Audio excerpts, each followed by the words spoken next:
can't believe this. I can't tell you anything. Every time I tell you something, everybody else knows about it. No, I'm mad. What is up, everybody? It's Brandon coming at you live once again from Smith's Grove, and today I'm covering Halloween 6, The Curse of Michael Myers, directed by Joe Chappelle. Apologies in advance if this video is a little bit longer than normal, but I'm going to be covering the producer's cut and the theatrical cut in this video. We still have half a series to cover before moving on, and I didn't think it was really worth doing two different videos. So after Halloween 5 didn't meet expectations, Mustafa Akkad put the series on hold to reevaluate its potential. Akkad felt Halloween 5 had strayed too far from Halloween 4. Wait, it took 6 years to evaluate that? Anyway, in those 6 years, a number of ideas came up about the next entry in the franchise, with Daniel Farrens, a screenwriter and longtime Halloween fan, even constructing a Bible of the entire series. It was in this time frame also that the series would wind up in several legal battles that kept delaying any real plans of a sequel, and eventually ended with Dimension obtaining rights to the franchise. Between the acquisition in '93 and the release of Halloween 6 in '95, the film screenplay would go through several writers. Phil Rosenberg was first to attempt a script, but it was rejected. Quentin Tarantino was approached but ultimately declined, and even Phil's brother Scott Rosenberg attempted to rewrite but failed to satisfy Akkad. Daniel Farrens would eventually be hired to write the script for what was called Halloween 666 at the time, and would expand the Curse of Thorn plotline.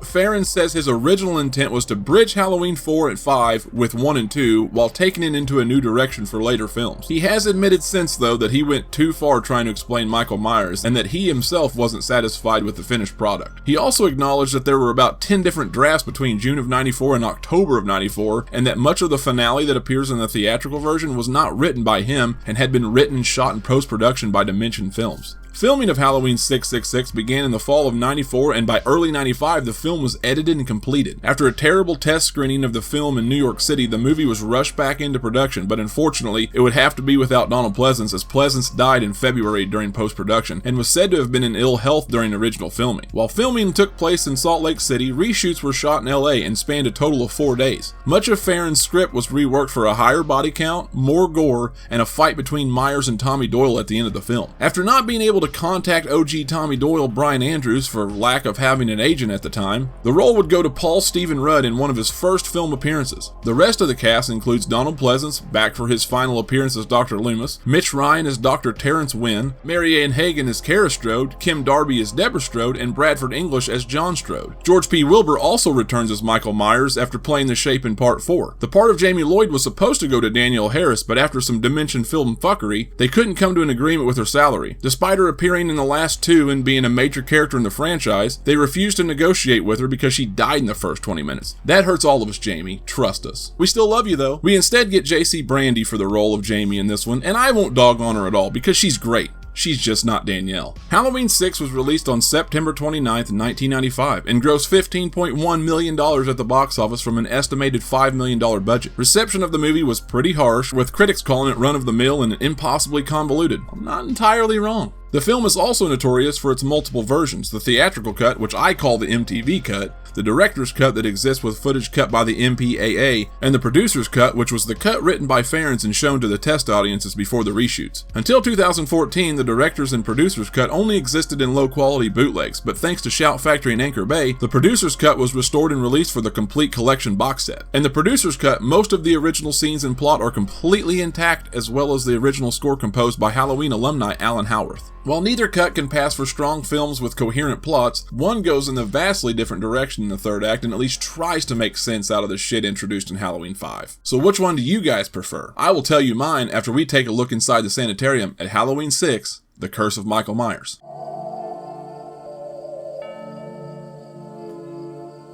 The movie begins with a title card, and depending on which version you're watching, you'll get a different font, with producer's cut even using that wacky thorn symbol in its title. Both films open up with Jamie Lloyd in an intense and awkward birthing scene. They hand the baby off to the man in black, and he takes the baby away, with the producer's cut offering a little extra footage of the man in black here.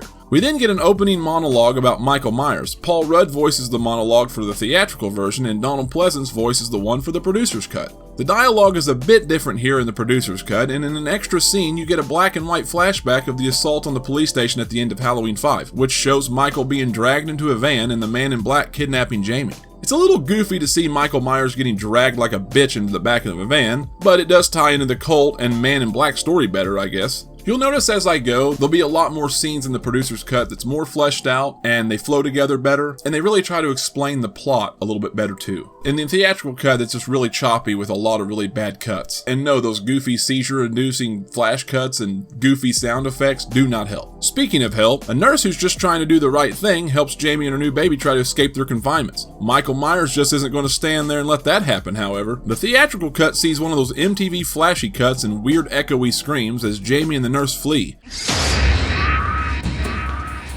We also get a listen at that new grungy style score that replaced the Alan Howard score. In the producer's cut, we get an extra scene of Michael starting his pursuit in the classic theme we all love so much. In both versions, we see the nurse get killed by head impalement in the hallway, and in both versions, Jamie and the baby make it outside into the worker's pickup truck with Michael close behind. In the producer's cut, the man gets a basic neck snap from Michael, but in the theatrical cut, we get a brutal neck rip with more gore as Jamie drives off, escaping for the moment. We now get introduced to Danny, named after Danny Torrance in The Shining, having a nightmare in his room. Danny is the son of Kara Strode, who is played by Devin Gardner. The theatrical cut sees those familiar flashes and screams, with the man in black standing in the corner as Danny wakes up crying out for his mom. The producer cut sees the man in black calling out for Danny to kill for him, which frightens Danny as he screams for his mom. Kara comes in and tucks Danny back into bed. In the producer's cut, she performs a ritual to get rid of the monsters for Danny. Stay away, monsters. Stay away, ghouls. Stay away from Danny. You jerks know the rules. Why they cut this scene in the theatrical version, I don't know. These are brand new characters to the franchise, so it would have been wise to keep a scene of Kara being a good mother to her son, giving the viewer a reason to care about her more. I do know that the Weinsteins didn't like Marianne Hagen, calling her too thin and having a pointy chin or something, so yeah, they've always been absolute creeps, and they make terrible decisions that ruin their movies. Kara heads back into her room with a drawing of Danny's that looks an awful lot like the thorn symbol. By now, you can start to see that Danny is already tormented by visions of the mysterious cult. Kara undresses as she listens to shock jock Barry Sims' radio show, which you'll be hearing a lot in this opening act of the film, and who we'll meet later on. She catches a man watching her across the road in the neighboring house, being super creepy, and who's listening to the same show. We'll find out shortly that this is Tommy Doyle, and he's become absolutely obsessed with Michael Myers. He calls into the radio show and lets everyone listening know that Michael's work isn't finished. We now see Dr. Loomis, who also is listening to the Barry Sims show, as he gets a visit from his old friend Terrence Wynn. You may know Dr. Wynn from that really brief argument he and Loomis had in the first movie, where Loomis was giving him shit about potentially giving Michael driving lessons. For God's sakes, he can't drive a car. He was doing very well last night. Maybe someone around here gave him lessons. I'm starting to think that he actually might have gave him driving lessons now. The producer's cut gives us a little bit more dialogue with Loomis and Wynn about Loomis getting skin grafts to explain away the fact he didn't have burn scars anymore. It costs a fortune, but at least I don't frighten people anymore. Jamie makes it to a bus station trying to find help and ends up calling into the Barry Sims show. Meanwhile, Wynn tells Loomis he's retiring and wants Loomis to take his place. Yes, bring an old man who's already retired back out of retirement to take your place. Some friend there, Wynn. The producer's cut has a little bit longer sequence here, and because Dimension apparently hates Dr. Loomis, they decided to cut more of this conversation out in the theatrical version. To be fair, they do it to Dr. Wynn too in that version, which leaves the reveal at the end more confusing than it already is. Cutting out this much character development with Wynn and Loomis leaves more holes than Shia LaBeouf in a Disney movie. Do it! Yes, you can! Tommy, Dr. Loomis, and Dr. Wynn hear Jamie's cries for help over the radio before she takes off to find a hiding spot for the baby. She manages to escape out a window as Michael shows up, but it doesn't last long, and we get a rainy night car chase scene that leaves Jamie crashed at a nearby farm. If you're watching the theatrical version, Michael catches her and impales her on a corn thresher in a nasty kill. But in the producer's cut, he simply stabs her and leaves her lying to live another day. Kinda. Both versions see Michael then head for the truck only to find a roll of paper towels wrapped in a blanket. The next morning, we're introduced to John Strode, Kara's father, and Lori's uncle. Real doozy of a guy here, folks. He's pissed off that some nearby kids defaced his sign with some boogeyman decorations. For some reason, he decides to chop this thing down with an axe instead of just pulling it up from the yard. I mean, foreshadowing purposes, I guess? Also, what's with that robe? That thing looks way too small for his big ass. So you could probably tell here in this side-by-side, the color correction used on the theatrical version has much warmer colors than that of the producer's cut. I don't really have a preference here. Both can look better than the others at times, times, but either one of them work if you're not doing what I'm doing and putting them up side by side. Next up is a scene not shown in the theatrical version. Loomis and Wynn are at Smith's Grove, and Loomis confides in Wynn, telling him he doesn't want to face Myers alone again. In both versions, Wynn's assistant tells him about Jamie Lloyd's body being discovered near Haddonfield, and Wynn tells her to notify the sheriff that him and Loomis are on their way. Back at the Strode residence, and in the producer's cut only, we see Kara's brother Tim with Danny making a shake and talking on the phone with some friends explaining his connection with Barry Sims, who's coming to the Boogeyman's hometown to host a live show. I guess they decided that wasn't an important connection to know in the theatrical cut. In both versions, we see Father John and wife Deborah, named after John Carpenter and Deborah Hill, have a nice sit-down family breakfast. It's just like any typical family breakfast. John shows his pride in scaring small children, and Deborah shows her willingness to cower like a scalded puppy. After Father John tells Kara she shouldn't have come back with her bastard son, Kara fires back, forcing John's hand across that smart mouth of hers. In all seriousness though, he really does a good job at making you hate him in this movie. After busting her lip, you see Danny holding a knife at John's belly in the theatrical cut, but the producer's cut shows Boogie Michael creeping outside as the man in black again tells Danny to kill for him before the knife to the belly scene. Producer's cut again for the win here. I like that Danny is being somewhat manipulated through supernatural-like forces as opposed to just coming off like a complete psycho. Outside, we get introduced to Tim's main squeeze Beth, played by Mariah O'Brien, where she informs Kara about Tommy next door being a certified loon. Tommy is upstairs listening to the taped Barry Sims show from the night before, trying to find clues during Jamie's call. He manages to make out a loudspeaker announcing departure times and tracks it to the bus depot. He finds Jamie's baby and takes off. Meanwhile, we get an extended scene in the producer's cut with Loomis and Wynn at the farm where they're just now wheeling Jamie out for some reason, who I remind you is still alive in this version. The new sheriff of Haddonfield ends up antagonizing Loomis about causing trouble, and we get another classic from the good doctor. The last thing I need now is you going around spouting off ghost stories. I suppose it was a ghost that did all this. It was a ghost talking on the radio last night, and that's a ghost being carried out here right now. Enjoy it while it lasts. At the college, we get a scene with Tim, Beth, and Kara. The main differences you'll see here are the generic grungy music in the theatrical cut versus the classic Carpenter score in the producer's cut. You also get an additional producer's cut scene with Kara walking to class alone as crazy-haired daystalker Michael Myers looks on. Tommy takes the baby to the hospital, and Paul Rudd shows off his acting chops to a less than helpful receptionist. Get me a doctor, now! That was good, Paul, but let's try... You know what? We'll keep it. Moving on, Tommy ends up running into Dr. Loomis, which, by the way, makes way more sense in the producer's cut. With Jamie still alive, he actually has a reason to be there, whereas in the theatrical, he's just kind of there. Tommy tells Dr. Loomis that he has a theory about Myers and informs him that there's a family living in the old Myers house, and just like that, we find out that Kara and her family are in a real dangerous spot. He tells Loomis to meet him at the campus rally that night before he heads off with the baby, looking like Gollum. Steal my precious! Way to draw attention to yourself there, Tommy. Back at the Myers/Strode house, Mikey is checking out what Mama Deborah has to offer as she straightens up out front, putting that sign chopping axe in a tote and setting it inside. Again, it's almost like foreshadowing. Deborah gets a jump scare inside by Loomis, who shows up to tell her he's there to help her family. Across the road, Tommy brings the baby inside, and we finally learn why Paul Rudd's middle name disappeared from his billing. Okay. Steven, like that name? We also get a glimpse at the owner of the house, Mrs. Blankenship, who walks by in the hall, not reacting to the sound of Stephen crying at all. Thus far, she's been made out to be just a quiet, deaf old lady. Loomis, meanwhile, tells Deborah whose house her family is living in belongs to and what has happened to Jamie. The producer's cut shows more dialogue here between Deborah and Loomis. Deborah calls John to tell him she's leaving with the kids, and in true John Strode fashion, he blows her off. We find out here that the reason he moved them into that house in the first place was because his brother, Jamie's father, could never sell it because of what happened. In the producer's cut, we also get an awkward scene of Daddy Strode pulling out a picture of Kara. Happy Halloween, little girl.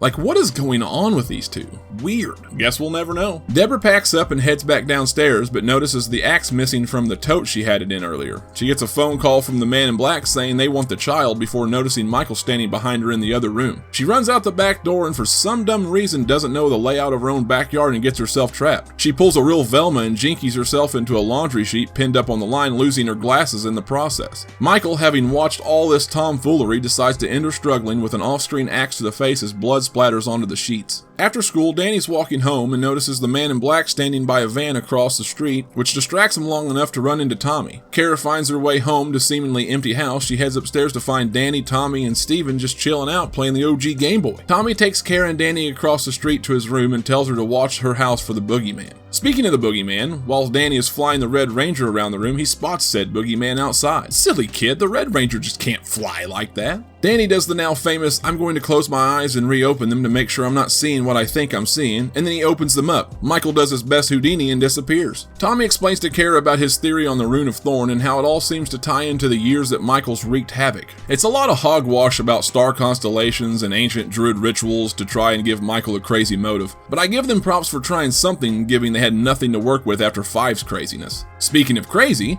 we get another scene exclusive to the producer's cut where Jamie is lying in her hospital bed dreaming about her recent stay at the underground cult hotel. In the dream, we see the man in black with his hands up like he's the Undertaker about to turn the lights on in an arena, but he's gliding down the hall for some reason. We then see a ritual that implies that she was impregnated by her Uncle Boogeyman? What the hell did you just say? Yeah, man, so that totally is a thing in this version, and while I can tolerate most of the crazy stuff in this movie, this is just one of the hardest pills to swallow. I definitely try not to think about it when I watch this movie. Anyway, we transition from dream to reality as the man in black holds a suppressed Walther PPK James Bond style at Jamie's head and executes her right there in the hospital. Like, no one saw this? Tommy heads to the campus rally to meet Loomis, and we're treated to a short Halloween history lesson of the not-so-deaf or catatonic Mrs. Blankenship. Evil spirits, especially the boogeyman. Pretty damn creepy if you ask me. When Kara tries to cut story time short, Mrs. Blankenship lets us know that she's in the know about Danny hearing voices Randy Orton style, and that it was similar to what Michael Myers was hearing as a kid that made him kill. I don't know if you want to hear this, Mrs. B, but he's right behind you. Back at the rally, we see a man in black walk up on stage, but it's not who you're thinking. It's Barry Sims, baby. Fun fact here, the role of Barry was supposed to go to Howard Stern, as the character was clearly written with him in mind, but due to filming his own movie, he declined. Jumping back over again to the Myers/Strode house, Father John, who has clearly been on the bottle pretty hard, is home, and honey, he wants to know where the his dinner is. Chop chop, woman. Oh wait. She actually left. Left this life, you mean? The lights go out and Big John heads downstairs to check the fuse box. In both versions, he finds the bloody sheets in the washer, but the kills are what's different here. In the producer's cut, Michael grabs him after he trips and stabs him in the side and into the electrical box as he dies from electrocution. In the theatrical cut, however, he stabs John in the gut and lifts him up and carries him over to the fuse box, electrocuting him until he foams out the mouth and his head explodes. Points to the theatrical version here for the best kill of the movie, and much more deserving of that asshole character too. Back at the rally, Barry interviews Beth and Tim on stage for his show, and Tim finds out for the first time he's living in the Myers house. Barry has the idea to move the show to the Myers house and tells Tim he'll meet him there in 5. He won't be meeting them there in 5 though, because Michael's bringing the real show to Barry. The only difference between the versions of Barry's death here is the producer's cut shows Barry getting into the wrong van that was marked Smith's Grove, and after Michael stabs him, it shows him how close his real van actually was. Again, why they cut that shit in the theatrical version, I don't know. Beth and Tim make it back to the house just as the rally gets the ending they weren't quite expecting. In the producer's cut, Tommy finds a little girl with blood dripping on her as she sings, not realizing Barry's body is above her. The theatrical version has her saying the same thing but not singing. Weird to change that too, but okay. Anyway, Tommy looks up and just like clockwork, Barry's body falls out of the tree, sending everyone into a panic as Loomis reunites with Tommy. In the theatrical version, Loomis asks where the baby is, and in the producer's cut, Tommy says, Dr. Loomis, it's happening. Well. It's also happening back at the Boogie Strode's house, and Tim and Beth decide to have a little quick candlelight sesh upstairs. Two things here. Why did they take the time to light candles when they still think they're about to have company? And two, I'd like to say a big thank you to the candles for doing most of my work for me. Oh, never mind. Tim decides he needs a shower to clean the Beth off and gets a nice neck slash for his trouble. Man, Michael gets around fast. Kara spots the light on across the street and calls Beth to see what's going on. She warns him to get out of the house before spotting Michael behind Beth. In the theatrical cut, Beth's kill is slowed down here with flashes and over-the-top sound effects, where in the producer's cut, it's pretty normal. Points to the producer's cut on this one. Kara then spots Danny on the street heading over towards the Myers house right after Beth bites the big one and takes off after him. Both cuts are now going to be pretty much the same for just a bit, minus the score. On her hunt for Danny, she finds Tim and Beth dead under the sheets of her bed and finds Danny in his room. Michael shows up, but Kara leads him to the staircase and sets him up for a doozy of a fall. In a fairly tense scene, we see Danny and Kara having to step over an unconscious Myers who reaches out for her just as she makes it to the door. She gives him a good whack with that fire poker again, and her and Danny escape. If you haven't noticed, there's lots of thunder and lightning in this movie. I guess it gives us good visuals at times, but it's a bit over the top. Michael gives chase as Kara and Danny make it across the street. Dr. Loomis and Tommy beat them back to Tommy's room and notice the baby is gone. I totally forgot about Kara leaving the baby behind to go after Danny. Tommy and Loomis make it downstairs to let Kara and Danny in, and Tommy asks Loomis who else knew about the baby. Came and took my baby. Loomis then says it was just him and Dun dun dun. Win. that son of a bitch. Dun dun dun. Kara runs upstairs to find Mrs. Blankenship with Stephen, but wait a minute. Dun dun dun. Dun dun. She's in on it too! Now the babysitting little Mikey Myers story makes more sense. That witch done cast a spell on him. Kara then decides to hurl herself out the window instead of getting stabbed or captured. So first I want to say I have no clue why she would throw herself out the window, but maybe she thought it would be better during the panic. She didn't get stabbed, but she still got captured, so I don't know. Secondly, I want to say that from this moment on, the two cuts diverge almost entirely as the last 15 minutes are fairly different. So I'll try and briefly touch on each cut individually, starting with the theatrical cut that is comprised mostly of the reshot footage I mentioned earlier. So here we go. In the theatrical ending, after Kara's fall, Dr. Loomis and Tommy are shown outside where Kara was laying and was talking about having been drugged for some weird reason. Dr. Loomis says it's Wynn's game now and he knows where he wants to play it. Smith's Grove's, that is. Cultist lair. Loony bin. So yeah, all that underground nonsense earlier was from Smith's Grove, I guess. Kara can be seen locked up in a room with the sound of blood-curdling screams outside of her door. Loomis and Tommy show up and Loomis heads to confront Dr. Wynn. Wynn then proceeds to explain pretty much nothing and wants Loomis to join him. Loomis calls Wynn a madman in a dramatic way and gets knocked out by a cult thug. Wynn tells the thug to leave Loomis there in hopes he'll change his mind. Meanwhile, Tommy heads into the depths of the sanitarium as he hears those alluring blood-curdling screams from earlier. Tommy is jump-scared by an injured woman with shitty teeth who says a bunch of crazy shit before dying. Kara yells for Tommy and he grabs a fire extinguisher to break her out of the room. Don't look now, Paul, but the boogeyman is coming. Tommy makes some awkward-ass facial expressions before busting Kara out of her room in time. Michael then grabs Kara through the gate, and I guess the reshoots had everyone just not giving a shit because she screams in an absolute ridiculous over-the-top way. God! See? What the f***?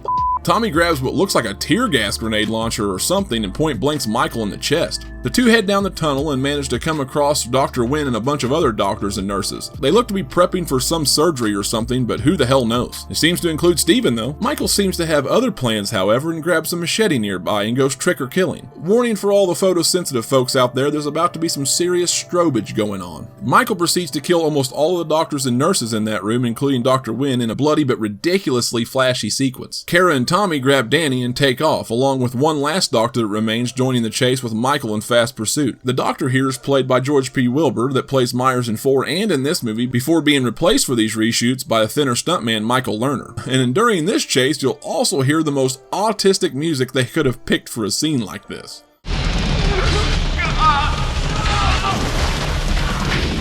Michael then kills poor George by crushing his head into the gate Tommy shut behind him. Still not as brutal as the ways the Weinsteins normally kill their own movies though. They wind up in a sci-fi looking command center with test tube babies and a bunch of random shit. I guess this is supposed to imply Stephen could have been grown in a lab? I don't fucking know, man. Tommy surprises Michael by jamming some syringes with green shit in them into Michael's shoulder and beats him in the head until it makes the camera flash and a bunch of green goo comes out of Michael's head. Outside, Loomis tells the kids he's got some unfinished business left and stays behind as the kids drive off. In the final shots of the theatrical cut, you can see Michael's mask lying on the ground with no green goo as Loomis screams. There's one final shot of the Myers house and a lit pumpkin being blown out by the wind as it fades to black. Now back to Kara's fall to pick up on the producer's cut ending. Instead of Loomis and Tommy right away, we're taken to the Smith's Grove underground lair, but instead of sharks with laser beams attached to their freaking heads, we see Kara tied up on some ritualistic table looking like a Virgin Mary or something. We then get the same scene as in the theatrical with Loomis and Tommy talking about being drugged. After that, a new scene of the exterior of Smith's Grove is shown before Tommy and Loomis pull up. We get an extended scene in the hallway with Tommy telling Loomis he thinks Michael's influenced by an evil rune, and Loomis is already guessing it was Thorn because of the symbol burned into the hay bales where they found Jamie. Tommy says that the runes of light could possibly trap Thorn, canceling each other out or some mumbo jumbo, and Loomis tells him to wait here. Okay.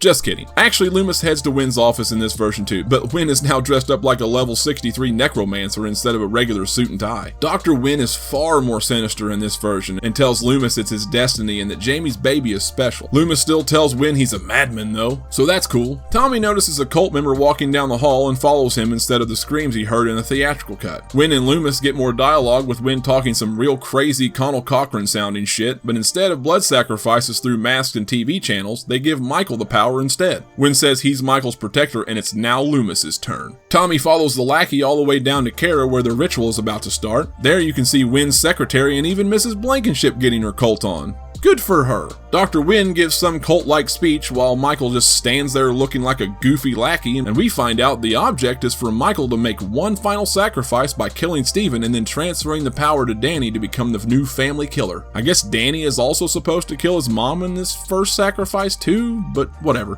Kara distracts Michael by trying to talk him out of killing his nephew's son, while Tommy sneaks in with a cult robe he found and holds the sacrificial knife to Dr. Wynn's throat. He manages to convince them to untie Kara and runs off with her, Danny, and Steven. It's funny how even this sinister cult are full of a bunch of pussies hiding behind Michael, who they at the same time just use as a dumb tool. Anyway, they run down the same tunnel where the nice nurse from the beginning of the movie got head spiked, and I'm glad they were at least civilized enough to clean that mess up.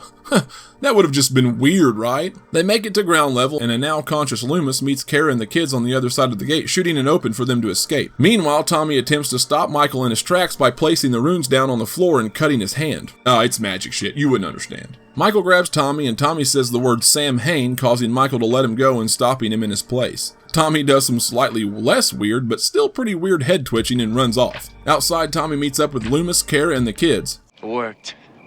Power of the runes stopped him. I mean, okay, I guess. Similar to the theatrical cut, the kids drive off as Loomis stays behind. Meanwhile, Wynn finds Michael and he's dressed as the Man in Black again. Why would you go through that much trouble to change again? Just get the f*** out of there. Loomis makes his way back inside to Michael and tells him it's over before removing his mask. It's not Michael, however. It's his old buddy Terrence Wynn. That silly Michael has pulled a fast one, even unbeknownst to Wynn. Wynn says Michael is gone and grabs Loomis, giving his curse of thorn mark to him. Loomis screams in terror as Michael is seen escaping through a tunnel wearing the Man in Black's clothes, but with Michael's boots. I guess it's something that they didn't really think about during filming, because when Loomis walks up to Wynn in Michael's costume, he's wearing Michael's boots as well. Anyway, the movie cuts to Michael's house and that same pumpkin again as it fades to black. Both versions then pay tribute to Donald Pleasance, with the theatrical credits getting played out by a grunge song from Brother Kane and the producer's cut playing out Carpenter's classic theme. And that was Halloween 6, The Curse of Michael Myers, released in 1995, and one of the last horror movies in the pre-Scream era. There's really no other way to say it other than both of these versions are pretty bad, but at the same time I don't feel they're as bad as I used to think. I mean, both plots are pretty lackluster and confusing at times. Honestly, it probably would have been better if they would have just done what the next movie in the franchise does and ended up ignoring all that nonsense. Although this movie is noted for being one of the worst in the series, I can't help but put it higher on my list in the franchise now, or lower depending on how you look at it. The funny thing is, I've noticed many fans out there doing the same thing. The movie has found its following over the years, and